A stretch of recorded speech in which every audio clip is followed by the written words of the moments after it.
I mean, if you just want to invest in somebody's deal just to watch how they run the deal, that is more of an education than reading books, watching YouTube, that kind of stuff. So I think the number one thing is either find a mentor, partner with somebody, or invest in a syndication and just absorb as much information as you can.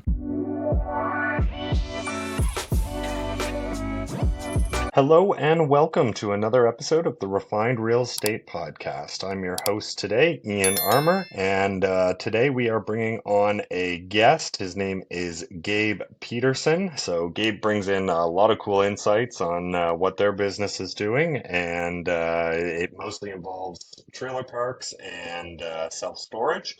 But before we get into that, just know that we are real estate investors here in Halifax, Nova Scotia. We've done flips, we've done burrs, wholesales, and own about 80 units with more to come. If you are enjoying this podcast, please rate and review. We really appreciate the 5-star reviews so we can continue to grow this and reach more people.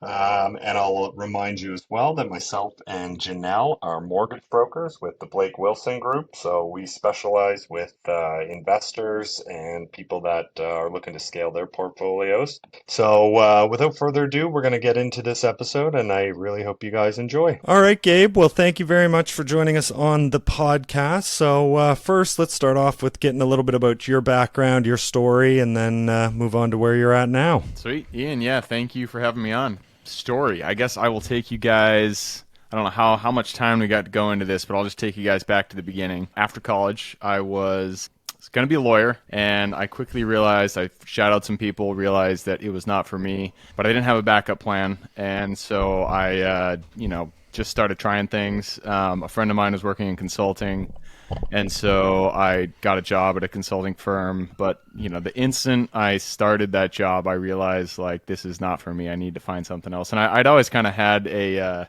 entrepreneurial bug. I wanted to start something myself, but I didn't really have anybody, in my immediate circle to kind of show me how to do this. And so I was working corporate, and then on the side, I was just trying businesses. Like, I was that guy. I'm sure everybody listening to this podcast, in your early 20s, you were flipping through Facebook and you got those ads like start a drop shipping store, start a online marketing, and all those things. So I tried all those things. I started a drop shipping store. We got it up to like 20,000 a month in gross, not net revenue, which isn't a ton of net revenue for drop shipping. And I just, I really didn't like that. And then I started a digital marketing agency, quote unquote. Didn't like doing that. Just didn't like sitting behind the desk. And this whole time I was working in corporate, but I was just desperate to find a way out. And so in 2014, I did my first flip with a buddy here in Tacoma.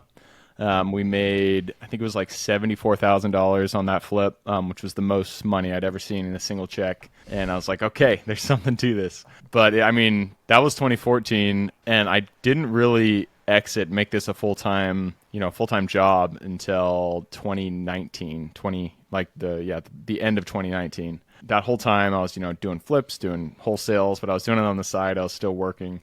I was just kind of too afraid to make that leap. But I finally did make the leap a couple of years ago, 2019, and got into commercial. And ever since then, I've no looking back.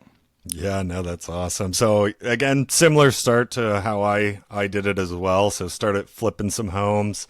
And then, again, it's kind of the natural progression in real estate to move from that to getting into some of the larger stuff. And so we both had very similar origin stories in that sense. So let's maybe move into what types of things you have on the go now. Yeah. So now our focus is self-storage and mobile home RV parks. We look at other stuff too, but that's the bread and butter. My first foray into commercial was a mobile home park. Dialing it back to 2019 again.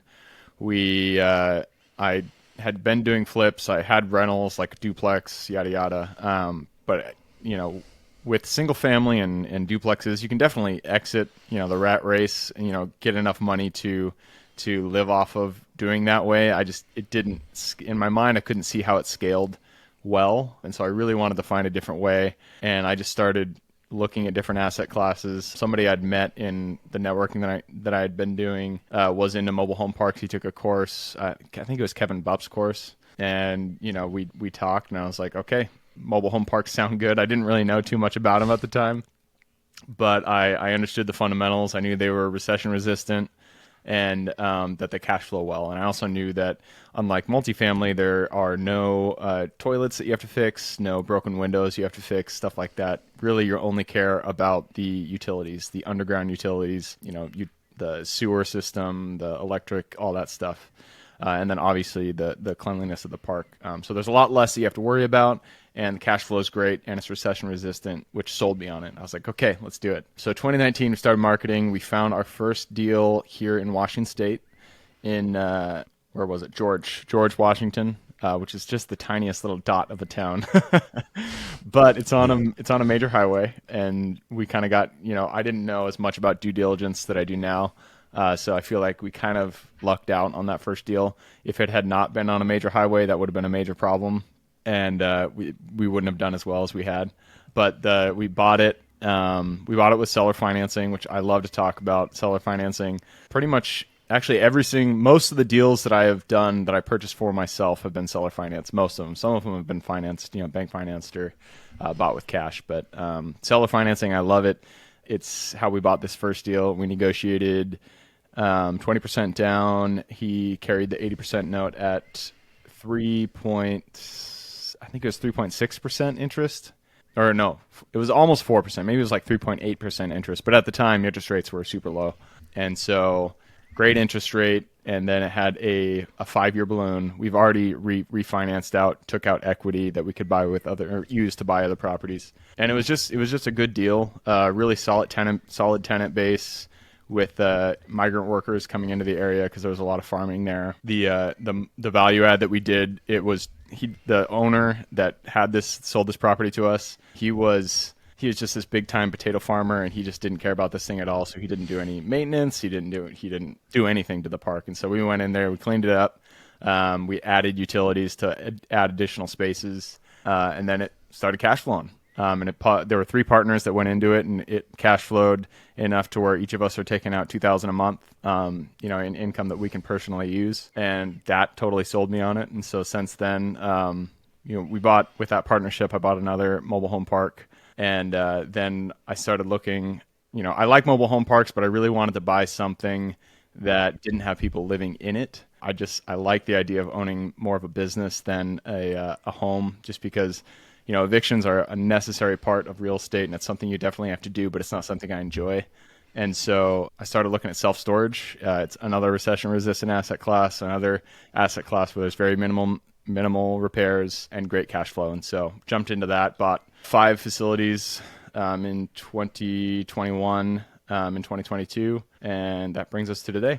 Yeah, that's a lot to unpack there. So I guess we'll start from the beginning. So Where are you finding these deals? Is it on market, off market, or how? Maybe walk us through how those deals are coming to you. Everything is 100% off market. So we do, nothing new. We're not reinventing the wheel when it comes to finding off market deals, but we just do it consistently. And so we do mailers, we do texting, cold calling, create our list, skip trace it, hit it by every angle that we can hit it with, and then we find them off market.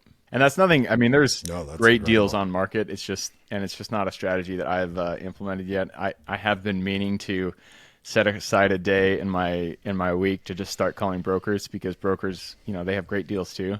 Although they do really frustrate me when it comes to mobile home parks, because they always add the tenant-owned home income in the cap rate calculation, and it shouldn't be. It's not supposed to be capitalized. It's a depreciating asset. You don't own. It's just not how it should be capitalized, because when you buy these parks, you're going to sell it back to the tenant anyways, because you don't want to own the mobile home. So that's my only gripe with brokers, but I've been meaning to do it. The main way we add brokers into our marketing system, but the main way is just off market, mailers, calls, that kind of stuff. No, that's great. So then I guess next question, when it comes to either the parks or the storage facilities, how much work are you actually putting into them? Work in terms of my personal renovation time, or wise, like CapEx? No, CapEx. Okay. It varies. For self storage facilities, your basic capex is going to be doors that you need to fix, painting the facility, and then gate and fence and security system. Those are pretty much the only things that you need to worry about. And then also the aisles, if you need to repave or regravel. But there's not, in terms of capex, there's not as much as other asset classes. And so those ones, it'll depend. But the goal is to be, well, it just depends on the facility. But those are the main buckets that you're going to be bidding out. For mobile home parks, like that first one we bought. So that was the first commercial deal we did, and so we didn't have the capex that we needed. Had I done it again, I would have had more. We just didn't have the money at the time. I would have had more capex going into it to do more repairs. But we bought it with like all the money that we had, and from the purchase, we used the cash flow to start doing the repairs. And I've learned that lesson so many times in different deals. Always have more CapEx going into the deal than you think you need. Just budget for it and do it right when you buy that property, because, I just learned it. I'm selling a facility in Arkansas, a self-storage facility. I bought it. It didn't have a fence or a gate. I was thinking to myself, this is a great deal. I'll use the cash flow from the property and I'll build the fence and gate, as time goes on. It would have cost, the fence and gate costs like $30,000, $35,000, something like that. I even had a quote for it, but we filled it up. We filled the facility up. It started cash flowing. And then in December of last year, this group of like thieves came in and they completely destroyed every single door in the facility. No joke. Oh, no. They just ransacked the facility. And so, at this point, I'm just like putting my hands up. I'm selling the facility. We're still making a little bit of a profit, but not as much. But the lesson there is, I should have had more CapEx going in, done the fence, done the gate right at the get-go. And it's just, it's a good lesson to learn, and it's something that I'm definitely going to be doing going forward. No, absolutely. So then I guess next on to the financing. So pretty much all of it's seller financing with the goal to then refinance into traditional, or are you doing some of these longer notes with some of the previous owners?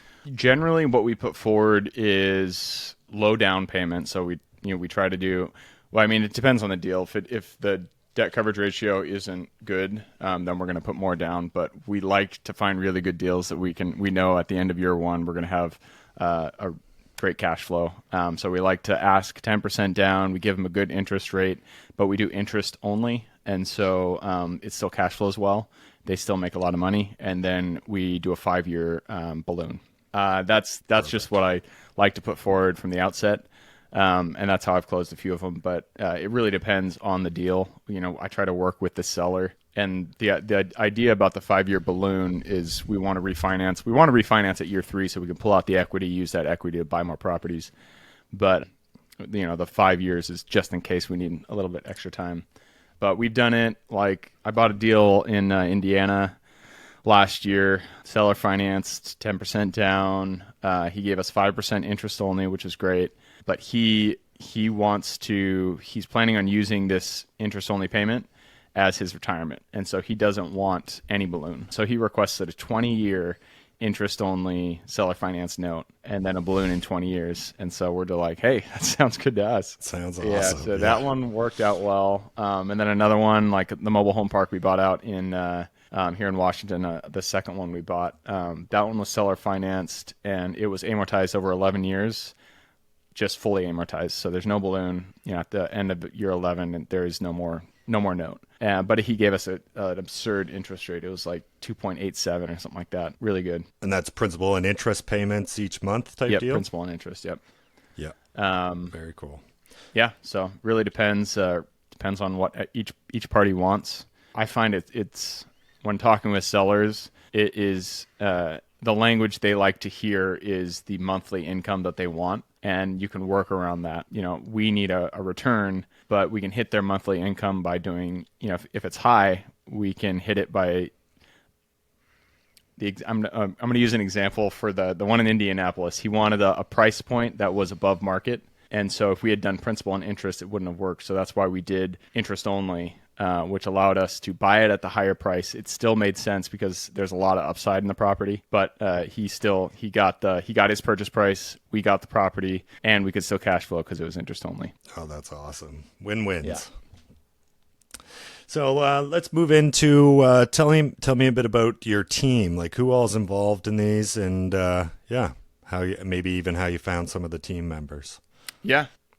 So with the mobile home parks, I have two partners, and we work together to find the properties, and each team member kind of takes a role, and then we have a on-site property manager that manages the properties themselves, and we kind of asset manage them. The self-storage, I've done it, different ways. I have a third-party property management company that I work with to do the management of the properties themselves, and then I've done JV, deals with individual investors, bought them with cash. But in terms of like the team, like the company team, like who's actually doing the work, it's really, the third-party property managers I couldn't live without, and then all my VAs and me, and then a partner that I work with. It's not a big team. It's just a handful of people, but we get it done. No, that's awesome. So let's maybe go back to the beginning. So with our show, we always have a mixed audience of people listening to these. So some people are quite new. So, growing to the point of trying a few different businesses into finally finding your stride, what's some of the pieces of advice that you'd give to people that are, very interested in real estate but having trouble finding their footing? Yeah, how I've thought about this for myself, like how would I have made the process go quicker? I think the best way is just to learn from somebody who's doing it. So partner with somebody that is already doing deals, figure out how you can add value to what they're doing. Or if you just want to invest in somebody's deal just to watch how they run the deal, that is more of an education than reading books, watching YouTube, that kind of stuff. So I think the number one thing is either find a mentor, partner with somebody, or invest in a syndication and just absorb as much information as you can. That'll really give you a good footing to move forward. And then just action. You can, if you want to find deals off market, you can definitely do that. It takes a little bit more money. You got to have marketing spend to do that, or just start calling brokers. It's difficult to get brokers to give you deals if you don't have properties under management already. But if you do enough calls, eventually you're going to find something. But don't wait to close on something. That's the biggest advice I'd give somebody new is, it's scary, that first deal that you close. You're always going to second guess your underwriting. You're going to second guess whether you can do it, whether it's a smart idea in 5 years, if everybody's going to be laughing at you, that kind of thing. But it's just shit that's going on in your head. Every single, I have a podcast myself. We've had probably about 400 and something guests on the show. And in my podcast, I asked, what would you do differently if you could go back in time? And they all, like 90% of them say, I wish I'd started sooner. So if there's anybody new out there, don't waste time, get it done. Just go out there, close a deal. Once you get in the game, you start to get traction. And that's the most important thing. So it doesn't matter how big the deal is. Go as big as you can, but just don't waste time. No, that's great advice. And yeah, you hear that echoed across so many different podcasts, books, all that type of stuff. And it's like, if I was asked that question, I'd probably say something very similar. Yeah. So no, it's just you really got to get that drilled into your head that it's like the sooner you start, the better. And I look at myself too, and it's like, yeah, that would be something that I would echo as well. So no, definitely appreciate that. Yeah. So what's next for you guys? Like, where are you guys trying to grow, or what sort of efforts are you doubling down on? We actually just had me and my partner just had a meeting right before this, talking about, because we want to close. We're doing wholesales, but we haven't found a really good deal in a while. Like we bought 5 properties last year, but I haven't bought a deal in probably about a year. And so we're frustrated. The market, I just feel like it would, there's as many excuses as you want, but we want to, next for us, our big goal is to ramp up marketing. It's a volume game. When it comes to off-market deals, it's just volume. So we're, we kind of dialed back marketing for a while thinking that we could just do it with the small amount that we had, and it didn't. That's not the case. You gotta have the volume. So we're ramping back marketing, and we want to get some deals closed. No, that's great. And now, in terms of like the current landscape of, interest rates and just everything else that's going on in the world, do you feel like that's slowing you guys down, or?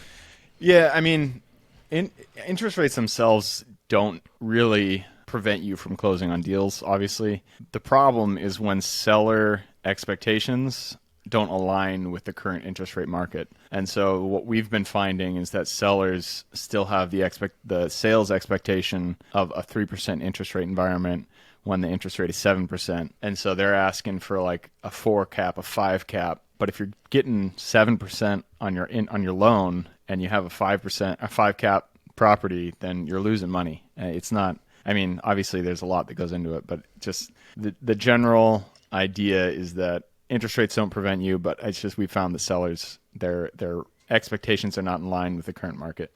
No, definitely makes sense. And I know it's something that we've discussed on this podcast before. It's like, yes, it's difficult to make deals work with where interest rates are now, and just lending in general is a bit challenging. But if it wasn't, then think about how many more people would be out there trying to buy the same deals you're trying to buy. So it's, pick your evil, and that's something we're looking at. So again, I just closed on a house flip here where I'm living.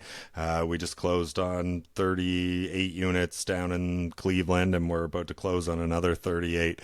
And again, it was like, yeah, the interest rates suck, but if we can make it work in this climate, just wait till we have lower interest rates, and by that time, everyone else is going to be back buying. So, yeah. Are you guys ignore what? Are you guys buying in like your going in strategy? Are you buying for cash flow, or are you forced appreciation? So you're doing like a renovation and all that stuff. Nope. Yeah, the second option there. So finding things that need that value add in markets that have the opportunity, have the the after repair rents that you can receive and all that stuff. But we like the Cleveland market right now because it just so happens we are cash flowing on the buy.